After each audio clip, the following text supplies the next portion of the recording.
अध्यक्ष महोदय, हम सब के लिए और सभी देशवासियों के लिए इतना ही नहीं, विश्व के लोकतंत्र प्रेमी नागरिकों के लिए भी हमारे लिए ये बहुत ही गौरव का पल है।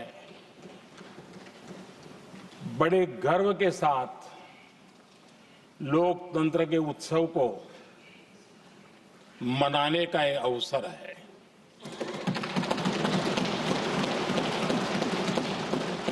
संविधान के 75 वर्ष की यात्रा, यादगार यात्रा और विश्व के सबसे महान और विशाल लोकतंत्र की यात्रा, इसके मूल में हमारे संविधान निर्माताओं की दीर्घदृष्टि, हमारे संविधान निर्माताओं का योगदान और जिसको लेकर के आज हम आगे बढ़ रहे हैं, ये 75 वर्ष पूर्ण होने पर एक उत्सव मनाने का पल है। मेरे लिए खुशी की बात है कि संसद भी इस उत्सव में शामिल होकर के अपनी भावनाओं को प्रकट कर रही है। मैं सभी माननीय सांसदों का आभार व्यक्त करता हूं कि जिन्होंने इस उत्सव के अंदर हिस्सा लिया। मैं उन सबका अभिनंदन करता हूं। आदरणीय अध्यक्ष जी, 75 वर्ष की उपलब्धि साधारण नहीं है,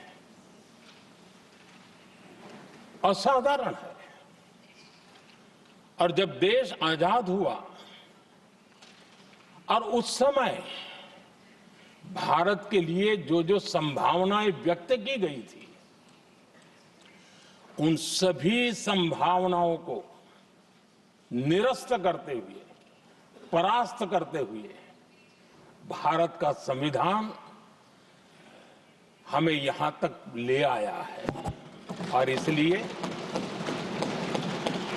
इस महान उपलब्धि के लिए संविधान निर्माताओं के साथ साथ मैं देश के कोटि कोटि नागरिकों का आदरपूर्वक नमन करता हूं, जिन्होंने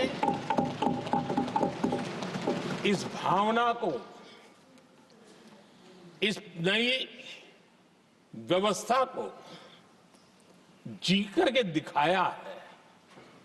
संविधान निर्माताओं की जो भावनाएं थी, उसको जीने में पिछले 75 साल भारत का नागरिक हर कसौटी पर खरा उतरा है।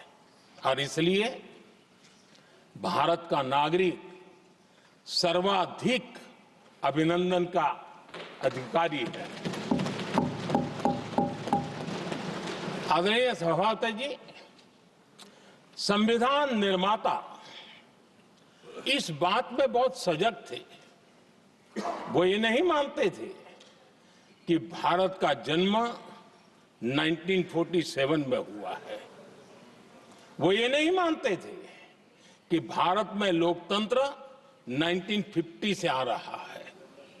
वे मानते थे यहां की महान परंपरा को, महान संस्कृति को, महान विरासत को, हजारों साल की उस यात्रा को, उसके प्रति वो सजग थे।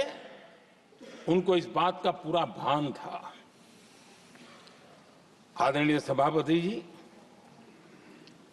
भारत का लोकतंत्र,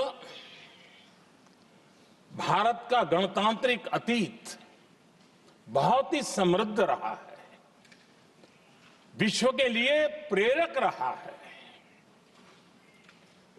और तभी तो भारत आज मदर ऑफ डेमोक्रेसी के रूप में जाना जाता है। हम सिर्फ विशाल लोकतंत्र है इतना नहीं, हम लोकतंत्र की जननी है।